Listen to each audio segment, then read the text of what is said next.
Welcome to At Talking Remote again. Tony here. I've got a fantastic guest this week. Giles Lindsay, how are you today? Really good, thanks, Tony. How you doing?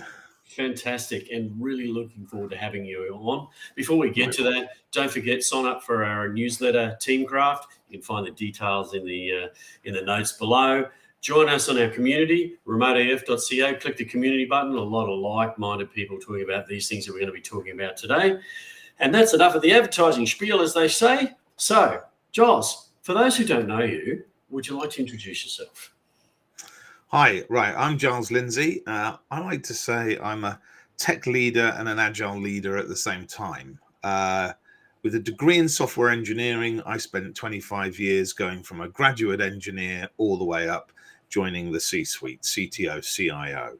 The important thing for me, though, is that I've actually kept my sort of agile growth in sync with the engineering growth all the way through those 25 years. And when I was sort of an engineering lead, I was a scrum master, an engineering manager. I was going to be obviously an agile coach. When I was head of engineering VP, I was a enterprise agile coach, and so on and so forth. I actually went through the sort of the school of hard knocks and actually did the learnings, did the courses, but obviously actually got it through actually implementation and success and failure over those 25 years, ultimately becoming an agile instructor. And today I'm sitting as a non-exec director on the Agile Business Consortium, which I've just recently started in November last year. So yeah, in me, in a nutshell, tech leader, agile leader with a passion for business agility right the way across the board. Yes, and the reason that I got you on is, of course, you've written a book, which is about to come out soon, which is called Clearly Agile, Leadership Guide to Business Agility. And of course, that was one of the reasons because I've been seeing some of your material. We were chatting off air, obviously, Yeah. a lot of like-minded thought around that. So give us the whistle stop on what Clearly Agile is about and why now? Why did you write this book? It's a great question. For me, it's the reason I've done it now, I suppose, is I had the time. I mean, I'll be completely honest, I never really probably thought I'd set out to write a book, but having the time to do it now, what with, I suppose, the new hybrid way of working, never being in an office 5 days a week any longer, only doing it 2 to 3 days a week, I had time, that sort of commute period in and out of London, where I would have spent that 90 minutes in the morning and 90 minutes in the evening traveling. So I actually thought I would actually use that time to actually start writing a book instead. And it's what I ended up doing. Why did I do it? That's, I suppose, probably the easier answer. Again, throughout my career as an engineering person and an agile person, I'm not going to say leader at this point, I always had a ceiling. So what I mean by that is, as I was a scrum master and tried to sort of permeate a bit of the agile mindset and approach to other parts of the organization, I always hit the ceiling of the engineering manager or the head of engineering. When I was an engineering manager or head of engineering, I always hit a ceiling where they wouldn't let me permeate this approach or this mindset out to other parts of the organization with the VP of engineering. When I was VP of engineering, I couldn't permeate outbound through the CIO or the CTO. The change happened for me when I first got my C-suite role. And at that point, for the first time, I was now able to, I suppose, successfully take the holistic approach to my peers in the C-suite as well, to actually tell them to adopt this mindset and this approach across the entirety of the organization, not just for the technology channel that I'm usually responsible for.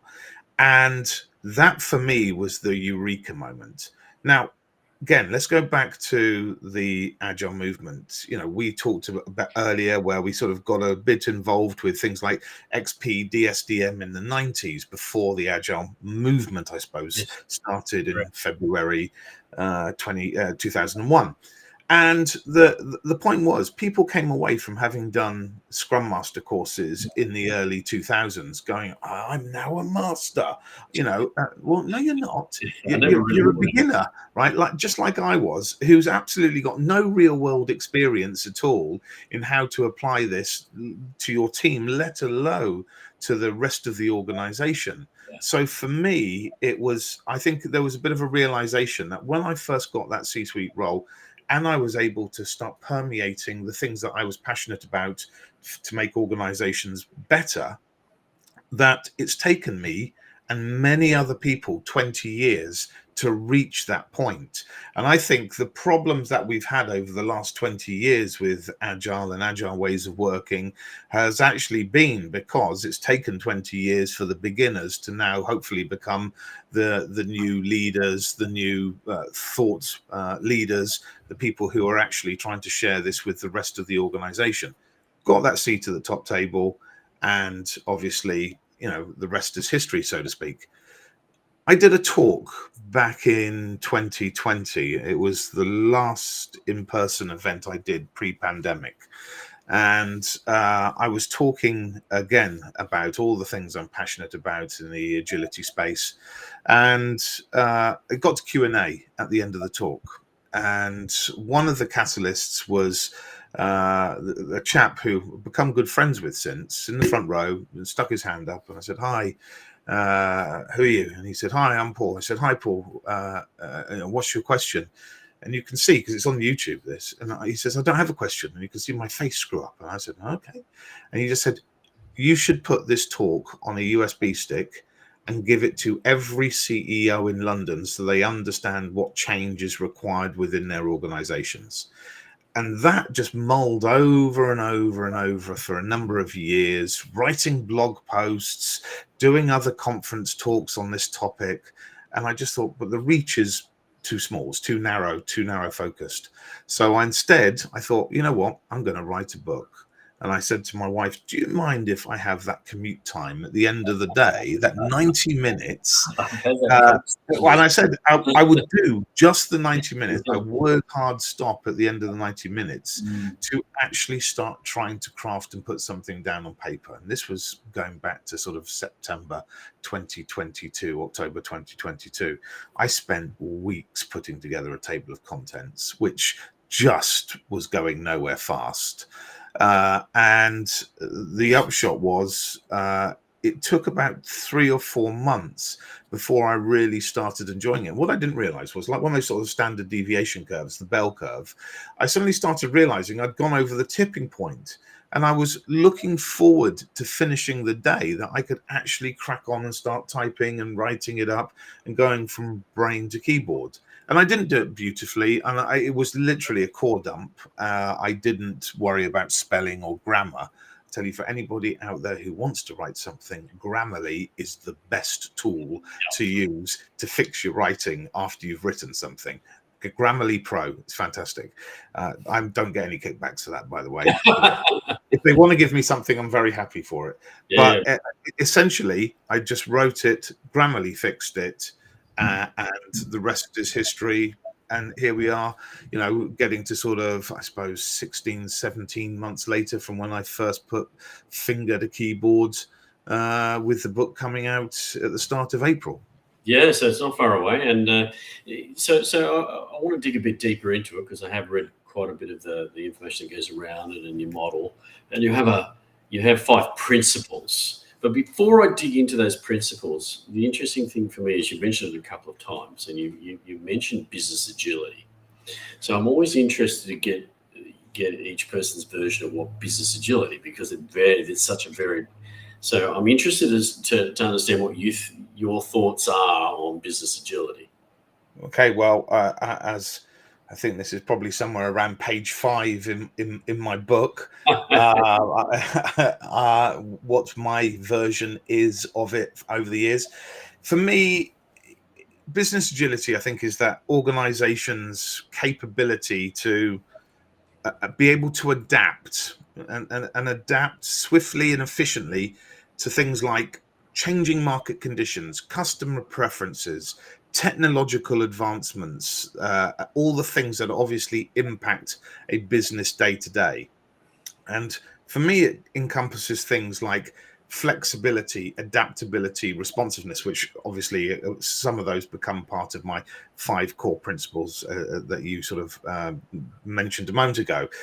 And it's in things like decision making, operations, and the management. And so for me, as such, agile organizations are, as we know, I think, seen to foster a culture of continuous learning, continuous improvement, right? And ultimately enabling them to navigate uncertainties, disruptions, while at the same time trying to obviously be a leader in the market, staying ahead of their competition, et cetera, et cetera. So I like to think of business agility as a people-centric, pervasive attribute that should actually be sort of part of the core DNA of an organization. And it enables that organization to deliver value in a world that, as we all know, is often marked by escalating, shall I say, volatility, uncertainty, complexity, ambiguity, a VUCA world, right? Yeah. So for me, agile organizations inspire, harness collaborative, inventive work methods and approaches, for the people, with the people within that organization, removing silo mentality, causing a different attitude and approach to the work that they do.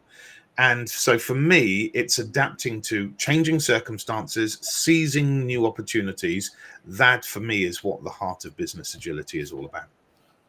It's a good definition. I like that, because I'm going to upset a lot of people right now, which I'm happy to do that. There's a lot of stuff out there at the moment about Agile's not where it should be, or Agile's at fault for this, and really, or we need a new version of Agile, or whatever that may be. But let's so I'm going to upset Agile everyone. 3.1. Yeah, big Agile, little Agile, big A Agile, little A Agile, scaled Agile, Agile 2.0, Agile 7.0. There is only Agile. And if you do Agile in the way that it was meant to do in the first place, you create agility within an organization. And that pretty much hits what you were just talking about on the head, right? So, yeah. I think they were trying to solve a unique problem when those 17 gents, because there was no female representation, sadly, met obviously in Snowbird, Utah. And, they were trying to solve a real world problem of what was happening in the software development world at the time.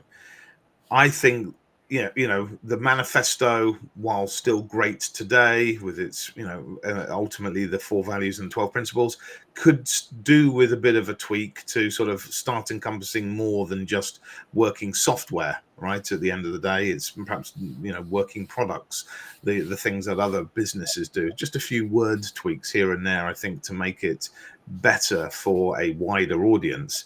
But essentially, they were trying to solve a problem, and they came up with a cracking strategy to do it. But as I said, even they weren't experts at it in 2001. They came up with the idea, the catalyst of this idea, right? Yes, they had probably up to nearly a decade of dealing with things like DSDM, XP, Scrum coming along in 1995 as well. But it's only a few years of it. And it wasn't pervasive across all software institutions. I left an Agile institution as a software engineer and went back to a waterfall one because it hadn't gone that mainstream at that point in time in the early 2000s, only to then go back to an organization that wanted to adopt Agile. And I was part of the team that was to roll it out across the organization. So, again, great movement. Great time to actually start this with all the large problems of software projects overrunning and not delivering any of the value, and the big failures like we had here in the UK, the air traffic control system, which ran over by I don't know how many years and cost however many more millions and millions of pounds. It shouldn't have happened, but it did. And so they were trying to solve some real world challenges. And I appreciate that they did that, because we've been able to still use this over the last 20 years the right way, not the wrong way, to hopefully get organizations to improve. So let's take that and talk a little bit deeper into your book. So let's talk about the 5 principles, because we did talk about it, and the reason I took that little tab there into that, because they address a lot of the things we're just talking about. And I quite like those. So talk to the 5 principles for us, Giles. So the 5 principles for clear come back to me. They are the starting point for me in any agile evolution. It's not revolution, it's evolution, growth, change. And for me, they are what I like to go back and try and measure, mark at the different stages of change happening in an organization. So they stand for culture, leadership, execution, adaptability, and responsiveness.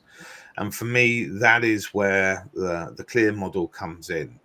I like to start, it's kind of my starting point, my opening gambit.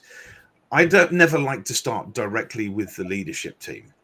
I think certain leaders and businesses don't want agile, don't like agile, don't understand agile. It's why people like me go in to actually help them get that understanding, that growth mindset behind it as well. For me, I never use the word agile when I talk to leaders either. I'm talking about delighting the customer, delivering value, getting products to market quicker, weighted shortest job first, etc., etc. And as such, I often say to them, let's actually fix some of the cultural challenges we've got. You've got this silo mentality going on in the business. You've actually got sort of people fighting for the different resources. How can we actually deal with solving some of the friction that's happening internally in the business before we start fixing some of the friction that's actually not delighting the customer at the end of the day? And so I start doing that. And in turn, what that does, that actually starts getting trust then with the leadership team that I'm part of. They start seeing some of the pervasive change taking place across the organization and start kind of going, this is good. We didn't know we could do this. And I often turn around at those early stages and go, you should have just hired me as a manager of common sense, because there is just a level of common sense that just needs to be applied to get these fixes and changes done in an organization. Who'd have thought if I take this person and this person from 2 different departments, get them to talk, it'll remove a silo and things will just start moving a lot quicker internally in the business. Again, common sense. But some people don't see that when they're in the trenches doing their job on a daily basis. So I start with trying to sort of look at some of the cultural experiences going on in the organization and what we can do to try and improve them. It's not fixing the culture in its entirety, because that is an ongoing journey that never ends. All of these are. But then I get into the leadership piece. And that is when I start sort of really taking the leadership team on that journey, giving them the education, doing health checks and things with them on a daily basis as well, introducing them to sort of the idea of having that daily check-in, the daily stand-up we would have in an agile team, to actually understand what our priorities for that day is going to be, and did we actually experience things the right way? Yesterday, what support did we need? It's not the 3 questions, what yesterday, what did I do? No, gone are those 3 questions. It's just genuinely, what can we do to actually support each other with the activities we've got to do today? Then it's on to execution. And it's actually, right, how is the operational model of the business got to change, even down to a target operating model, to actually sort of imbue some of these agility principles that software engineering and product teams have into the rest of the organization. And so again, it's all about trying to look at how we scale our practices as well. If the company's on growth and scale up at that point in time, how we get these practices into finance teams, marketing teams, sales teams, etc., etc. Then beyond that, once we get into execution, it's how we adapt to those changes, how we adapt and how responsive, the A and the R in it, we are to those changes taking place across the organization. And for me, that's where the greater success comes, because hopefully, just as we do with agile teams, we start small, think big, start an experiment in one area, set a hypothesis with one particular team, and get them to actually take ownership and accountability of it and see what they can do with it. And if it fails the first time and the second time and the third time, they can shift left and shift right and try a different avenue and keep experimenting. right? Let's learn from the failures as much as the successes. Let's celebrate those failures as much as the successes, right? So that again, this mindset of failure isn't something that's then perceived as negative in the organization. We can learn from it, grow from it, pick ourselves up, dust ourselves off, and try and do things even better and smarter and easier as we go forward. And so for me, it's a kind of a 360. It starts with obviously the culture, the leadership, then getting into execution, adaptability and responsiveness at the end of the day, but actually coming back and doing those regular check-ins, those regular, I suppose, organizational wide retrospectives. We're looking at what improvements have happened in the culture, what improvements have happened at the leadership level, what happens, how well is the execution of our new ways of working in the business actually running, what do we need to change, how adaptable have we become to those market influences, to those uncertainties that we were talking about earlier, and how responsive are we in addressing them. Those are all the clear things, no pun intended actually, which yeah, but those are the things which actually for me make an organization work. And now, I never had a name for this 5 years ago, but I should have probably clocked onto the fact that I was always dealing with culture and leadership, and then probably ways of working, adaptability and responsiveness. And it just was one of those eureka moments talking to some friends who kind of went, well, that spells out, don't you? And the rest is history. It became very clear. Had to be said. Sorry. Now, one of the things I like about that, listening to you through that, and I've seen you talk about it before, is the sustaining of that cultural agility. Because I often hear, and I've been doing this, I'm in my third decade of this, is the way I like to put it. And you get that question asked, well, why doesn't agile or agility stick in some organizations? And my short answer to that really quickly is that because organizations are not static. It's not something you can just set like a clock and leave it go. You've got to keep winding and you've got to keep adjusting it, right, or it'll start to lose its time. But I'm interested in your thought about it in your Clear model. You talk about that a lot, sustaining the cultural agility and how you see that happening. With effort. This is not something by any stretch of the imagination. My approach is very much a meta model. It's these 5 holistic things which I just want to make sure are key strategies for improving an organization's design. And so as such, for me, that is all about, as you say, trying to sustain probably each one of those, not just the culture, but the leadership improvements, the execution improvements, the adaptability and the responsiveness. And for me, it's about, I think, as long as we are seeing the leadership championing this from the very top, always through cascading it through the rest of the organization, permeating through every different department, every different division, every different silo that used to exist, I think that's how we sustain it.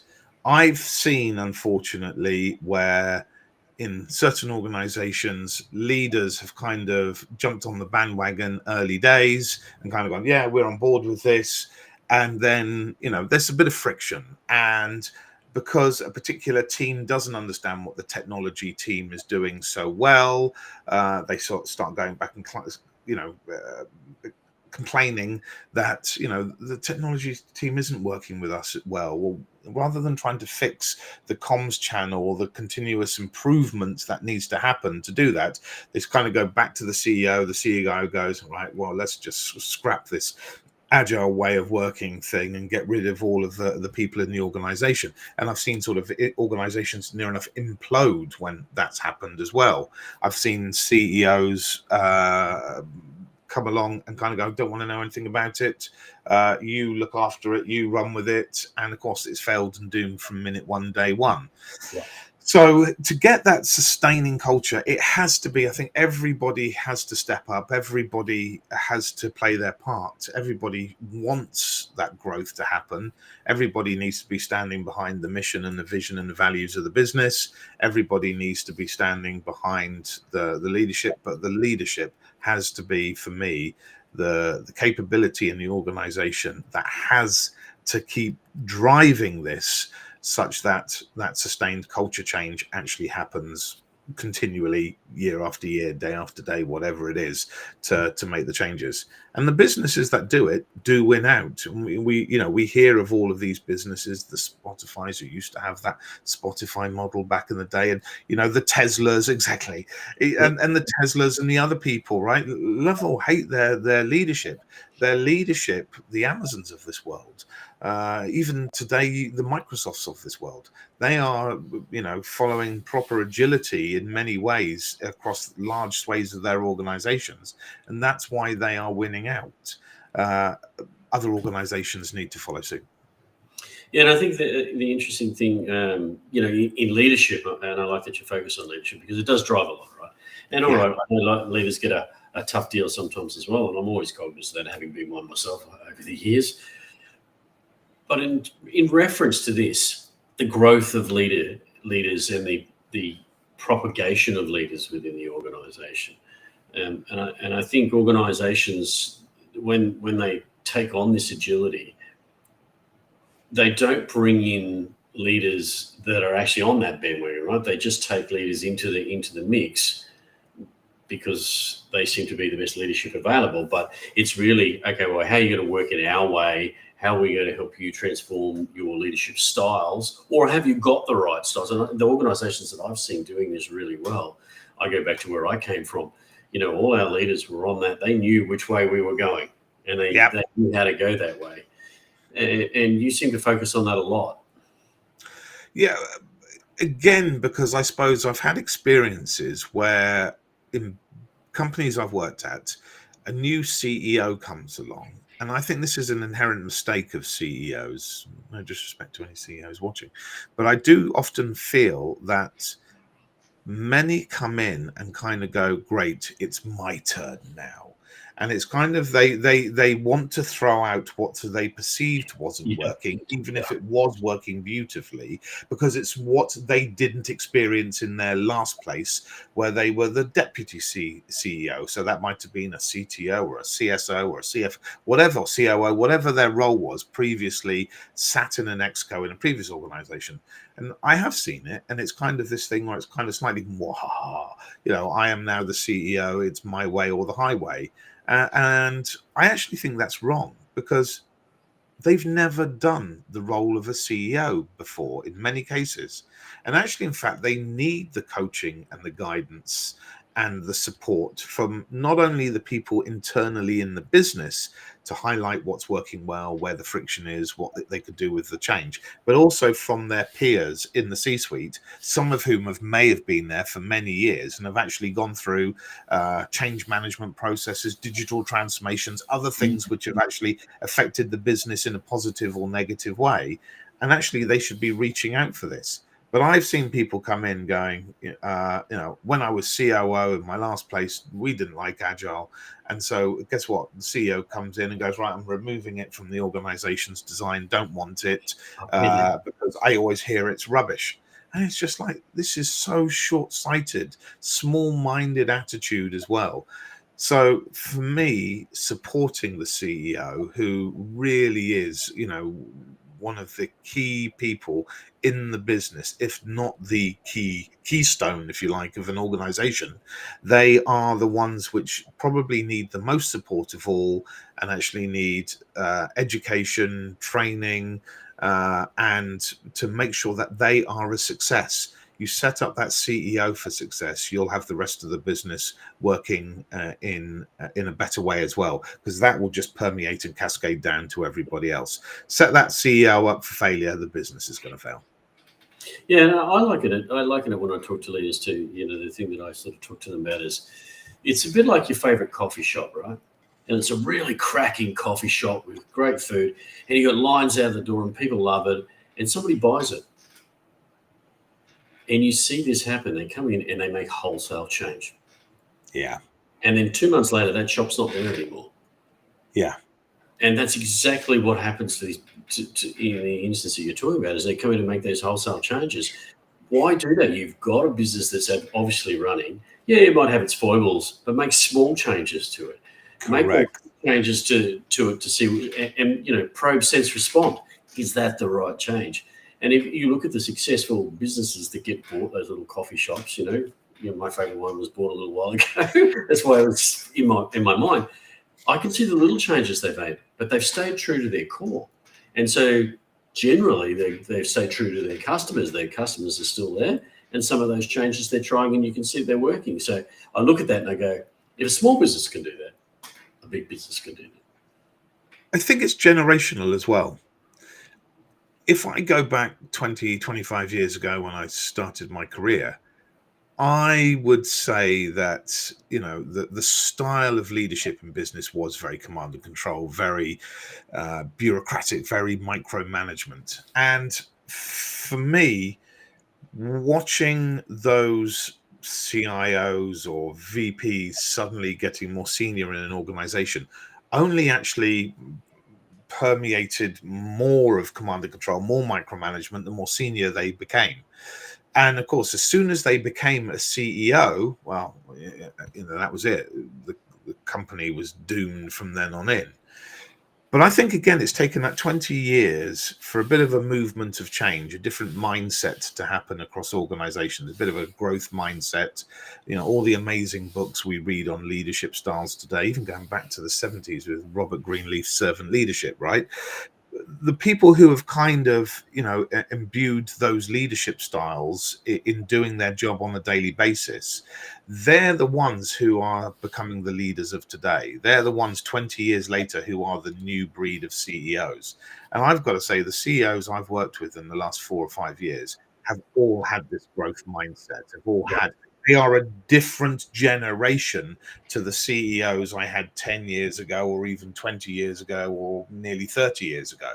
So, but it's a real difference. I think it's generational, as I said, and I genuinely believe that probably in another 5 to 10 years' time, when the next generation of CEOs come along, they will be even more flexible, more adaptable, more responsible for the people in the organization. They will be delivering probably more value. They'll be leading in greater ways across the board, which inspires the people to sort of follow them the right way, rather than what I had when I was a software engineer. That's going to take you 5 days to do that bit of work. Well, how do you know that? You're the manager. You're not close to the code that I'm developing at the moment. That might actually take me 3 weeks to deliver. So, but that was the kind of the pressure we used to get back in the day in that sort of software engineering world. So I think it's generational. I think, I've certainly had 10, 20 years ago, the bosses who were dreadful. And as I progress in my career as well, and I can support them better on a day-to-day basis, they are getting better, more adaptable, more responsive, more flexible in their leadership styles as well, which is only good because, again, the people who are on the shop floor are looking to those leaders for inspiration and guidance, and then they become the future generation. Having had great leaders, they become great leaders themselves. It's a self-fulfilling prophecy, right? When I started, the first time I became a project manager, I thought, great, I'm the manager. I can behave just like my CEO or the CTO, command and control. Of course, I lost, respect or loads of friends because of behaving as badly as they were. And then I had to do that cold, hard look. And I'm talking, I don't know, early 2000s at some point. And I had to take a cold, hard look and go, actually, in fact, I don't want to behave like these people. Yeah. And that's part of the decision I made purposefully ever since, to behave in a different way. It's that seismic cultural shift too that you see that gets rolled around an organization, because it's easy for us to talk about the CEOs and the leaders, but now what we're talking about also here in this conversation in your model as well is how do you make that challenge or that change of the cultural shift, because that's the true challenge of changing, right? You've got a lot of VUCA outside, as you talked about, that word, right? But that's extrinsic VUCA. You've got intrinsic VUCA that's created by that. So that's putting the internal pressures.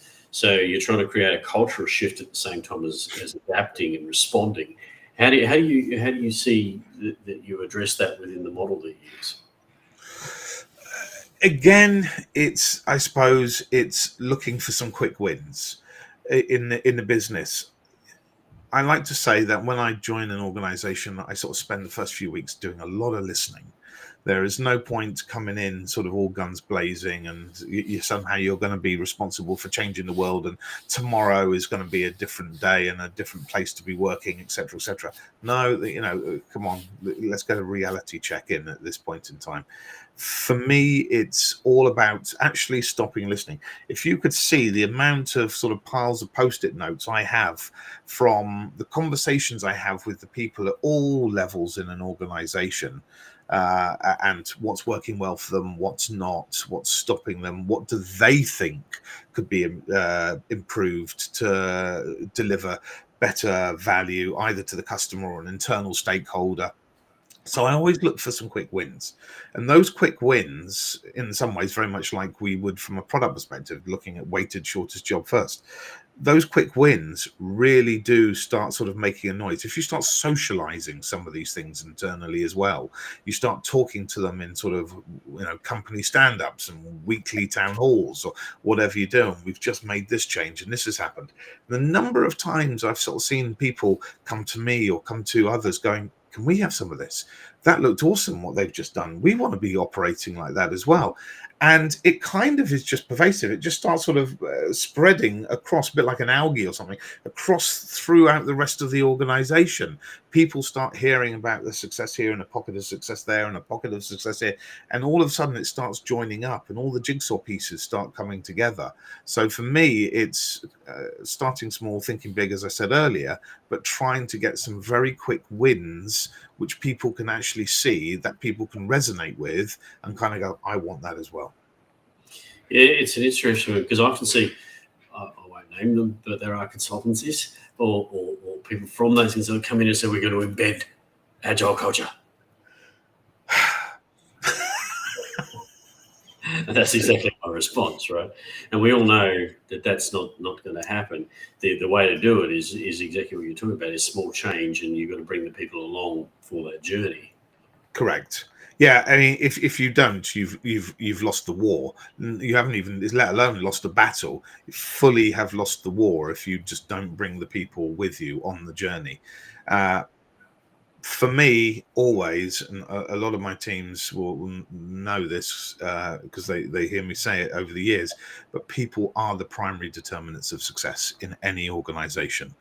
And making sure that they can succeed genuinely has to be a number one goal of any business, to fix all of those internal VUCA challenges that you were referencing before we even start thinking about obviously redressing the customers and delighting them in any smarter, slicker, easier way. So for me, it's bringing those people on the journey. I would say coaches and even agile coaches I worked with 10, 15 years ago used to focus on the process and the tooling more so. And I reckon if change was 100%, easily they focused 80% of their focus was on process and tooling. Bringing in a particular agile framework, right? Taking a company, taking a framework and crushing the life out of that company with a particular framework, rather than here's a company, let's actually build something that's caring and supportive and nurturing for the business. And 10-15% maximum was taking the people on the journey,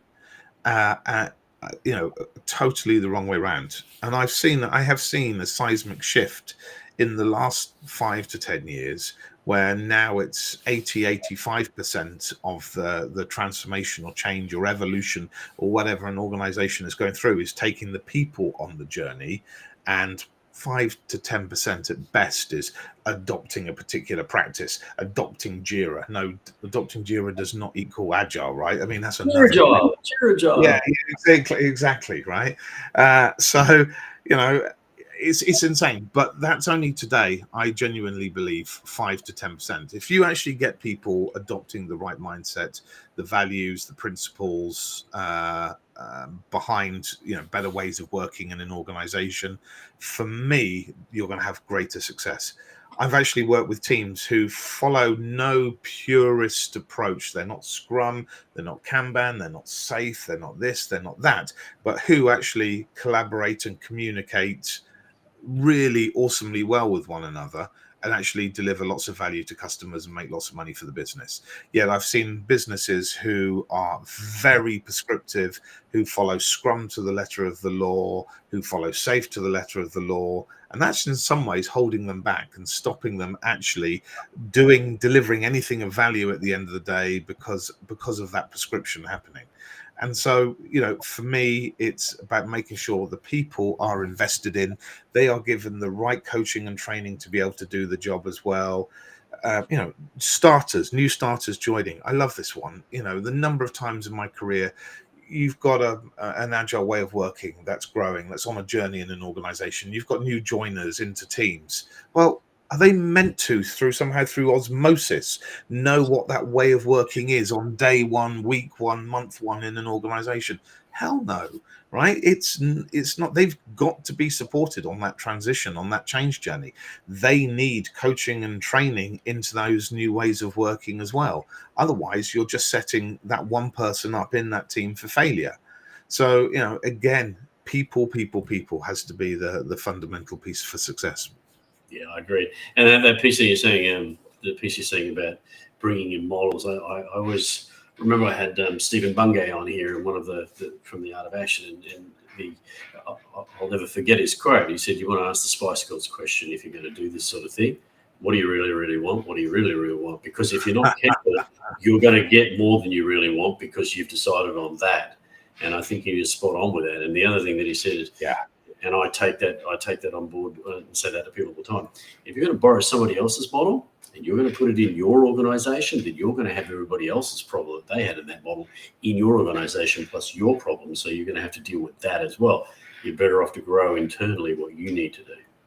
100% correct. And it's actually something I said in that talk back in January 2020. For those businesses that used to say, they were adopting the Spotify model, right? The question I always used to ask them was, "Are you a music streaming company?" And I knew the answer instantly, exactly to your point, because their model worked for their instance in the particular industry that they were working at that point of time in history. It was right for them. It does not mean it's right for anybody else. So anytime I ever heard people say, "Oh yeah, we've adopted the Spotify model," I always used to flippantly ask, "So you're a music streaming company, are you then based in Sweden?" No, we're a manufacturing company based in Dagenham. Quite literally, right? It's insane. So why are you doing the Spotify model? Why aren't you doing the your model, insert name here model, right? Build something that's conducive and right for the situation you're facing and the industry that you're currently in, rather than trying to copy somebody else. Yeah, I agree. And perhaps you do adopt some of the attributes of Spotify because some of the things they did were great, but not so, right? So Giles, we could go on forever, I think, between the parents. We're pretty much at the end of our time, unfortunately. So what I do want to do is just take a moment to allow you to tell people how can they get in touch with you and how can they get their hands on that book? Right. Well, fairly easy. I'm on LinkedIn. I'm always writing on these topics, the things I'm passionate about. Put out a post this morning just before this started about actually the last 20 years of the Agile movement. Reach out to me on LinkedIn. My book, Clearly Agile, is coming out on April the 9th, and it's available universally all over the world. All good bookstores, the Americas to obviously the Australias and New Zealands, through to the Far East, through all the way across Europe, various different Amazon stores. It's all available. So whatever your local bookshop is, I'm sure it will be available as of April 9th. But it is available for pre-order on Amazon currently. Brilliant. Well, it's been fantastic having you on at Talking Remote today. If you're watching this, please join Team Craft, get our newsletter. You can find the notes in the bottom. Join our community, remoteaf.co. Giles Lindsay, been fantastic having you on at Talking Remote today.